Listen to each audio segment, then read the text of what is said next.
everyone. Thank you for tuning back into Un Poquito de Té, a podcast where we talk about anything and everything happening at Tufts. Through our lens, of course. My name is Ashley. And I'm Caro. And I know this, you already seen my part of this episode a few days ago, or whenever you had the time to watch it, you hopefully saw it already.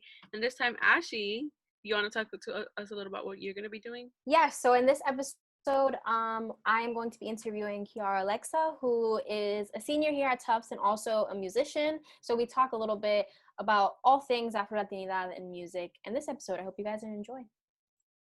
Hi, everyone. My name is Ashley. I'm one of the co-hosts of Un Poquito de Té. And on my segment this week, I have the honor, the privilege of interviewing Kiarah, who is one of the most musically inclined people that I know. Kiarah is a senior at Tufts, a music major, and also has her own music. You can find her under Kiarah Alexa on all streaming platforms.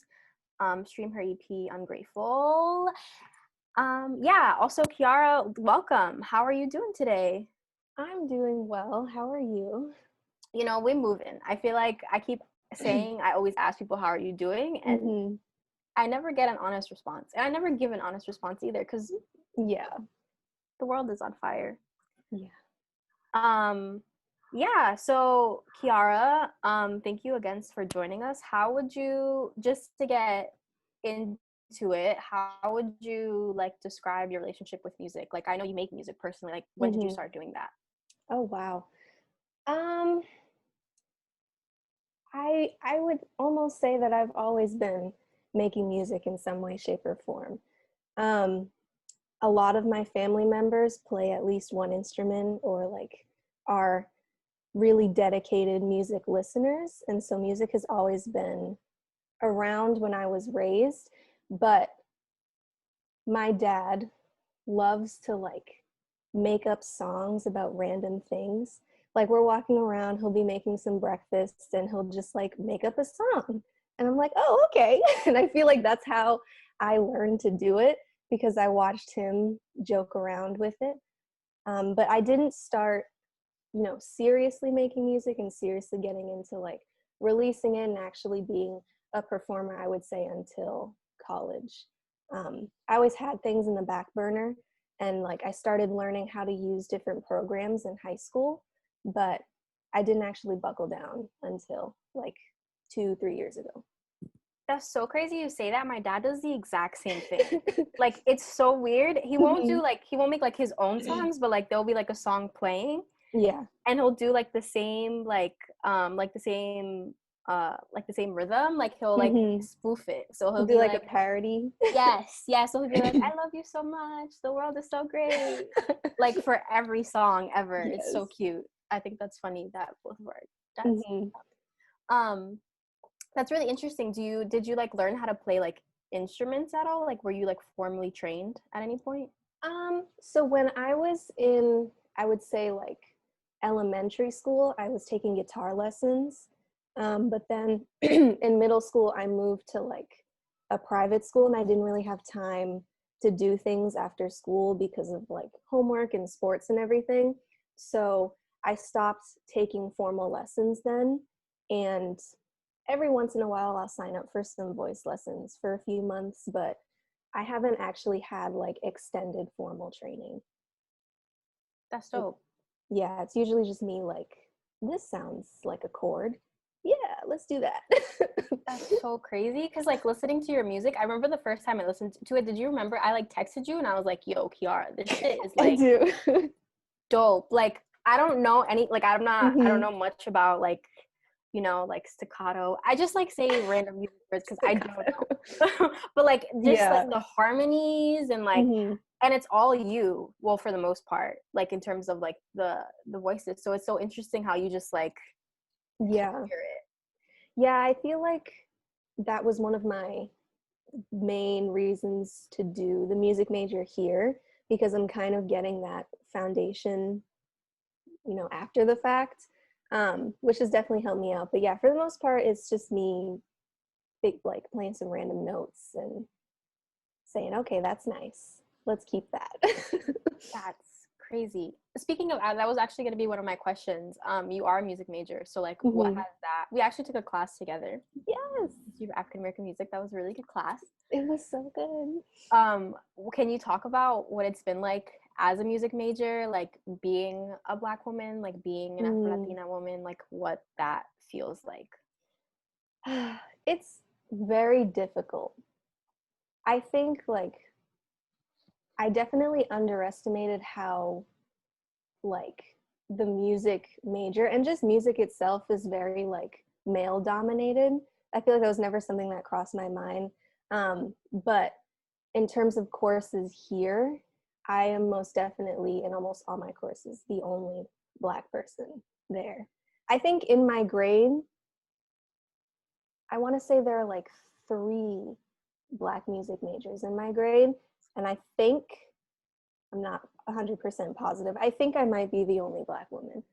And so in courses, it's very daunting because a lot of people come into the music major already having like formal training.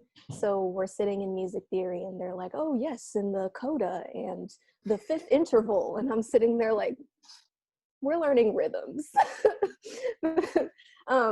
So it's definitely, I definitely struggle with imposter syndrome a lot in that sense. But I made an effort to, because the music major is like a create your own concentration, you choose the classes that you want.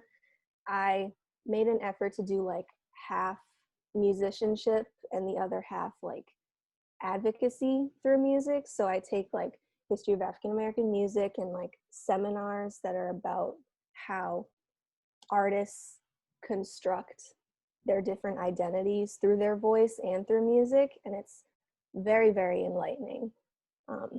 I learned a lot in history of African American music. Yeah. That's really interesting. I feel like the way I've been looking at music, like through my personal research, as like a method of advocacy, because I feel like being at Tufts or just like being in college, like we read all of these like big academic, like I don't know, like texts, and they're like talking a lot about like these different demographics of people. Yeah. But when I think of like, I don't know, like my family, like we listen to music every day.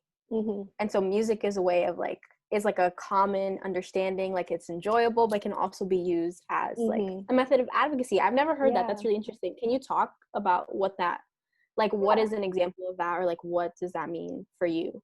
Well, I would say, so my advisor is Professor Pennington, and I feel like the most important thing that he's taught me is that a song never exists outside of a political context. Like I'm like, what's an example? I'm trying to think. I can't think of a person, but somebody doesn't just put a song together and put it out and it exists outside of everything that's happening in the world. And I feel like sometimes there's that misconception about music that it's like it's separate from all the politics that nobody wants to talk about. But that's something that I've learned.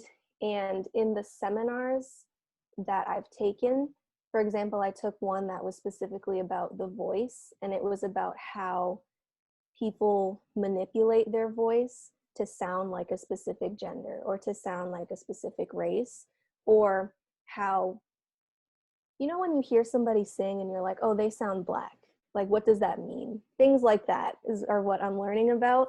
And it's very interesting because there are some artists who do things on purpose and there are others who, you know, it just happens. And so we kind of talk about the consequences and the stakes of those different components. That's really interesting. Yeah.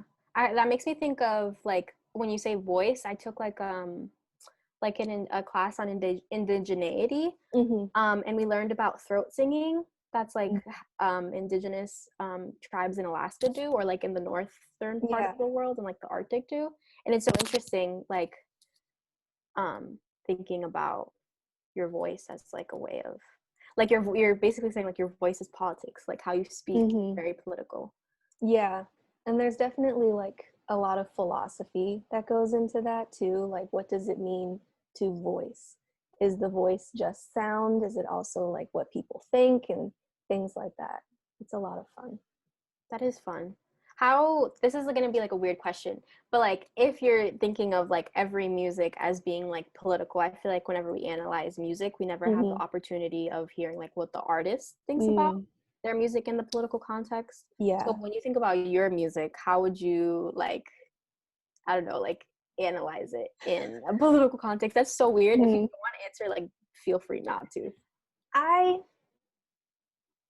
That's Is it interesting. hard to do that? I feel like it's hard.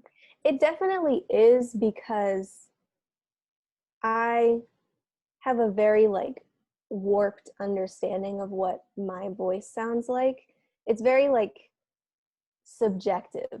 So I've never really like thought of that in terms of my specific voice, because I find it very I don't like to hear myself. Like when I put a song out, I never listen to it again. I can't do it. It's not for me anymore. It's for y'all. And so I think I'm always thinking about lyrics. I put a lot of value into lyrics. It's very important to me. And so I don't know. This is a very difficult question. I'm sorry. I'm just fumbling around right now. I would have to think about that. Yeah, in asking that, I was kind of like, I don't think that's a fair question. Recently, I'm taking an English class. Oh, I feel like I've just been like, in this class, but we're in college, so I think that's most of my conversations. Yeah. I'm taking Black prison writing with Professor Thomas. It's in the English department, and he like taught me the concept of like when an author creates a book, like oftentimes when we like do like literary studies, we're like, okay, like we're like traditionally you're like trying to find the answer of like what did the author mean, like what does this mean, like that's like what the author intended it to mean is the result. But that's just like not realistic, because once you produce music, like I like the idea of like, you know, like you put it out there for y'all, like it's communal. Yeah. So you're not like the god, like this is what it means to me. You kind of just produced it in order for it to be like experienced from different ways.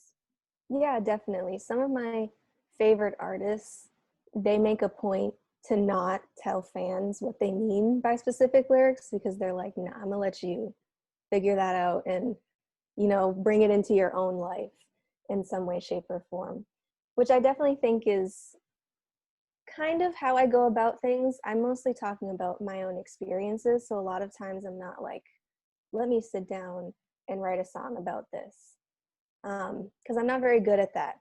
I'm very much like, I just go where the inspiration takes me. Absolutely. That's so cool. Speaking of different artists, I see you have a wall of people behind you. Can you explain to us what this, also if this is invasive, feel free not to ask, but what in different artists that you have behind you, I see a lot of them look like Black women. What do you feel like from an artist's perspective, like what inspires you from other artists? Like do you feel like you take from different people? Yeah. So like this is just a random collage that I made. It's so pretty, by the way. Like it's so aesthetically pleasing. It's very cool. It took a lot of work. Like I had to keep like to get it even like that. Sorry, that's another story. But I would definitely say there are some artists where I'm like, wow, this is a person that inspires me. And then there are other artists where it's like this specific album or this specific era. Like I would say, I love Rihanna, but Auntie, that's the album that I think would artistically inspire me in terms of just the way it sounds.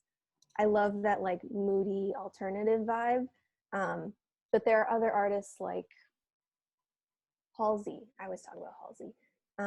She just in general is a person that inspires me. So it really like it's a case by case situation, but I'm mostly inspired by the ways in which people are producing music, and also just like every once in a while somebody will write a song that like will use a metaphor throughout the entire song, and I find that really, really cool.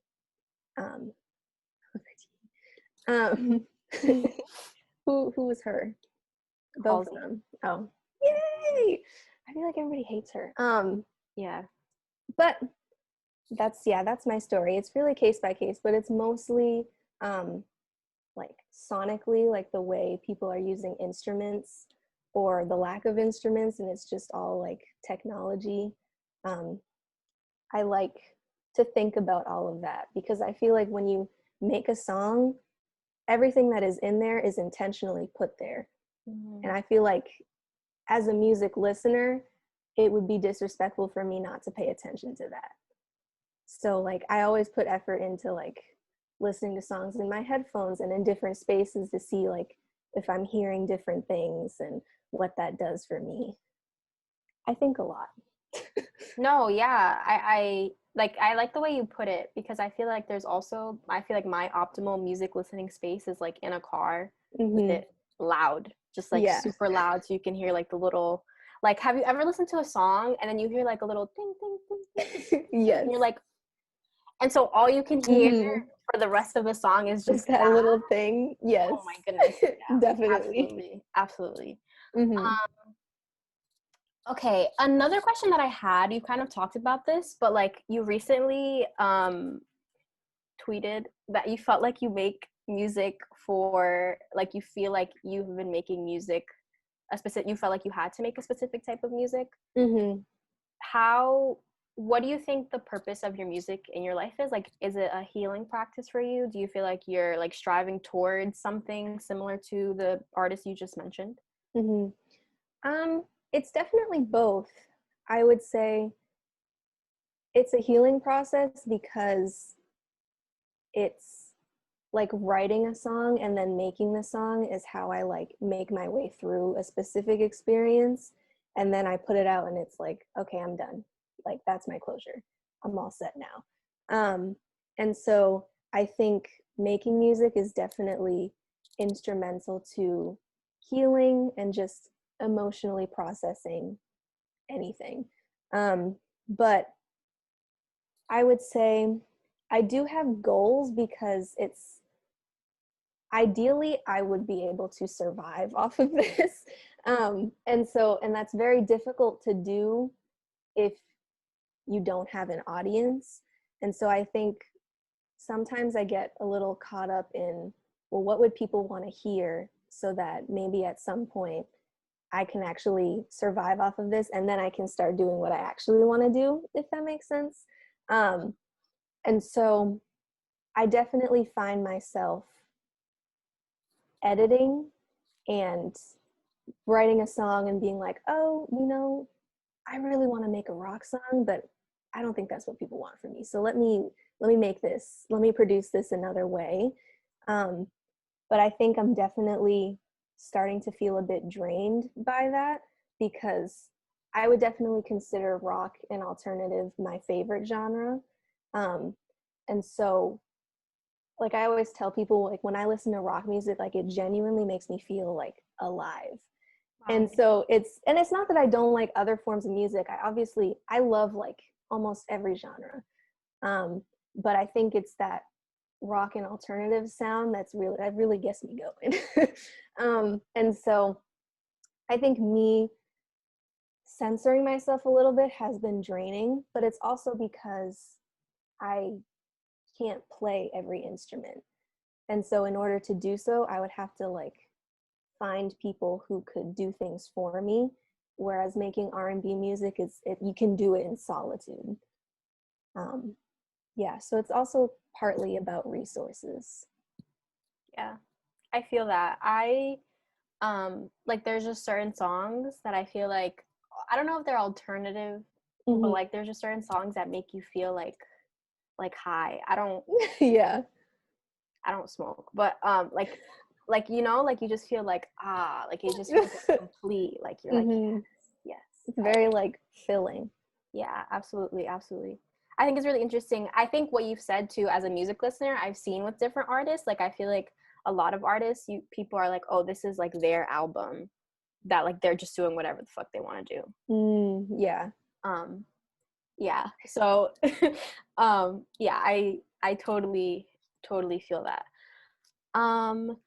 Okay, so I think this is a part of the interview where I just want to hear like your takes on music as a music Mm-hmm. listener. You kind of have touched upon that already. Um, so I don't know if you've heard, especially as an Afro Latina, who's of Puerto Rican ancestry. Um, have you heard of J Lo and Maluma's "Lonely"? As of yesterday, I did. Just like, I'm so tired of her. So, if for those of you who guys don't know, recently J Lo had like was on this Maluma song, and she called herself Negrita from the Bronx, Negrita del Bronx. So Who I just taught her wanted to that see word? what your take on it was. I have questions. I would like to know who taught her that word and what they told her it means. Because in my experience, when a non-Black person calls me negrita, it's to single me out. Like they want to make sure that I know that I'm different and that they know that I'm different. And they're like, hey, this is your place. I just want to make sure you know you are this and I'm going to call you this. And so I don't really, from my understanding of what the song is about, I don't know why it was even there in the first place. Like, isn't it, it's called Lonely, right? I watched the music video too, and it was literally just about them having relationship issues. But here she is calling herself. Yeah. Yeah. I, she's just not Black. I don't know what she's talking about. I also know that she has not been back to the Bronx in decades. I don't know why she keeps claiming the Bronx. They don't want her. From my experience, they really don't want her. And I think like what she is doing, I've seen it a lot in other Puerto Rican people. I've seen a lot of Puerto Rican people who like to run around and say like, wow, we are the ultimate mixed race. And like from the literature that I've also been reading, I've also been getting into like different Puerto Rican poets and stuff like that. And from my experience, like they're always talking about like, yeah, we are Latina and Black and Taino, beat that. And it's like, okay, that's interesting. But racism, like you're still like you still have racism on that island and you're still segregating and you still get upset when your child brings home a Black significant other. So I don't really understand. I do understand. It's like the classic we want Black culture but not Black people. Um, and I definitely think that that's what she's playing on. And it's sad because she's not alone in that, which is really annoying. And I think that's also partly why they love her so much. Um, but yeah, she makes me very upset. I need her to take her Ashanti money and call it a day. Ashanti Money. Just call it a day. Ashanti, because Ashanti was Ashanti on those money. songs. She is like, I'm convinced that it is her singing. It is for a lot of them.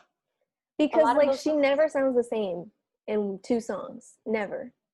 And that song specifically with Maluma, it's all auto tune. Like that's all I hear.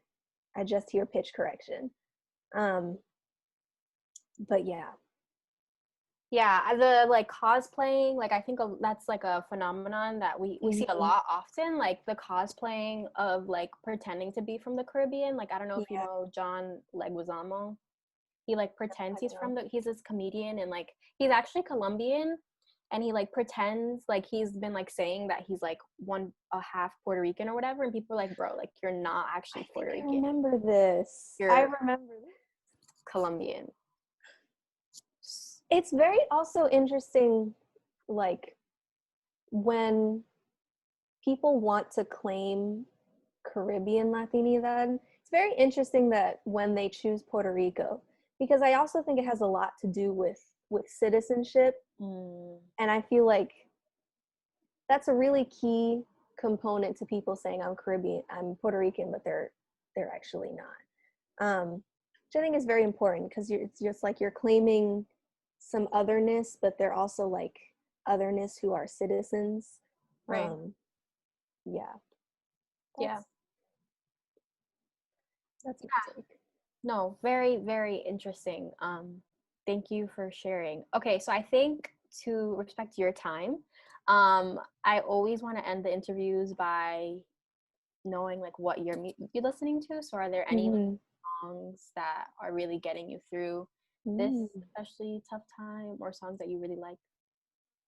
Wow. Let me pull up my playlist. As you do that,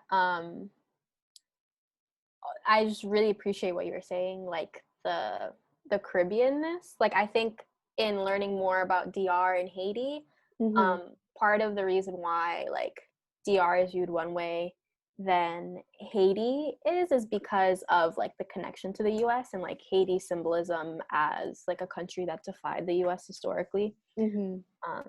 Especially like when also conversation that we can get into about like Latinidad too, because Haiti is almost never considered a part of Latin America, even though arguably, listen, I can go on a tangent. Like, I feel like I'm gonna like call myself like #1 fan of Haiti historically. Yeah. So what are you listening to? Well, first of all, I'm listening to a lot of Christmas music because I'm definitely one of those, like, once November 1st hits, it's the season. And that's what gets me through the end of the semester. I play it every morning while I'm getting ready. But other than that, there hasn't been that much. What are some tunes? What are some Christmas tunes? Ooh. Okay, so Tori Kelly, obviously Mariah Carey. Tori Kelly just came out with a Christmas album like a few weeks ago, and it's amazing because she's, her voice is just unmatched. And then last year, Neo came out with a Christmas album, and I love it. I think it's so underrated. But yeah, I would recommend those two. And then some classics like Mariah Carey, some other white people. Yeah, that's what I got for Christmas music. But other than that, I think I've just been kind of cycling through like throwbacks. So I don't know why, but I've listened to a lot of Avril Lavigne for some reason. I'm just in like a throwback phase, like a 2000s throwback phase with like pop and alternative.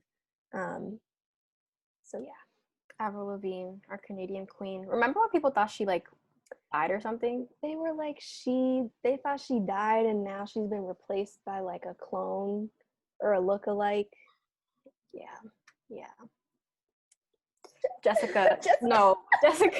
Jessica's in the comments like, to be honest, think about it. Like the music is different. Okay, Jessica, goodbye. Avril Lavigne is no longer however old she was. I just feel like she grew up. Yeah. And I don't know. It's hard. Like when alternative music is hard because you kind of make a career off of being depressed and being angsty and like that. Avril Lavigne was very much that like teen angst. And it's very hard to like keep going when you grow up and take a hiatus and you're maybe not depressed anymore. Right. It's like very difficult to like keep going. Right. I don't know anything about Avril Lavigne, but like you have kid, like I don't know, I'm assuming she's like moved on and like in a different stage of adulthood and doesn't want to talk about I want your boyfriend. What is it? You think I like your girlfriend? Yeah. Like no. Yeah, it's very difficult. Well, I think with that, we're going to wrap it up. Thank you so much, Kiarah, for coming. This was such a good episode, like so much better than I could have even imagined. Yeah, and I hope you guys catch, stream Ungrateful. Kiarah just mentioned her aspirations. And so, and it's also good music. So do that. Or purchase it better on iTunes. Yes, if you purchase it, I actually pocket that money. Whereas if you stream it, I make 3 cents every 10 streams. Whereas if you buy something on iTunes, I get that whole like 99 cents. So I'm about to buy it right now. Okay, so buy it. Okay, thank you so much again. I think we're gonna wrap it up. Thank you for watching. Since we were talking about music, I thought we would have Caro join us to close out this episode. Caro, thank you so much for being here. Of course. Also, your segment was amazing. Like, Kiarah is amazing. Like, I loved hearing her talk and stuff. And her wall, the thing she has behind her, that was so beautiful. Oh my God. Talent. Just talent. Since we were talking about music though, Caro, for this segment, we're going to close out, we're going to do a little song of the day. So Caro, is there a song that you've been listening to? Yeah, I've actually been listening a lot, just very randomly, to Te Vas by Grupo Extra. I just be walking, like, when I go pick up my food or something, I put my AirPods on and I'm like dancing inside. Like, I don't, it's just like very randomly, like, I think also every time I do hear it, it does remind me a lot of like Encendido performances too, which unfortunately we can't have that right now, but a little shout out to them and whatever they're doing. I hope they're all well. Yeah, hope Encendido is well. It does remind me, that's really, yeah, that also reminds me of Encendido performances. So to close out the episode, we're gonna do one of my favorite, they performed it once, that makes sense, that's why, yeah. We're gonna close out with abracitos. So if you wanna submit an abracito for someone, submit in the form. We have an abracito to Alicia Wilson for being their lab buddy, for being my lab buddy. We love lab buddies. We do love lab buddies. I hope you feel the abracito, Alicia. And then we also have an abracito, and I apologize if I'm mispronouncing your name, but Ween Fam, and this is for being a joyful sweet mate, which that's so great, especially in a time when our cohort is all we see. We love having joyful sweet mates. So I also hope you're feeling the love today. And then we just want to do the Spanish one because it's there.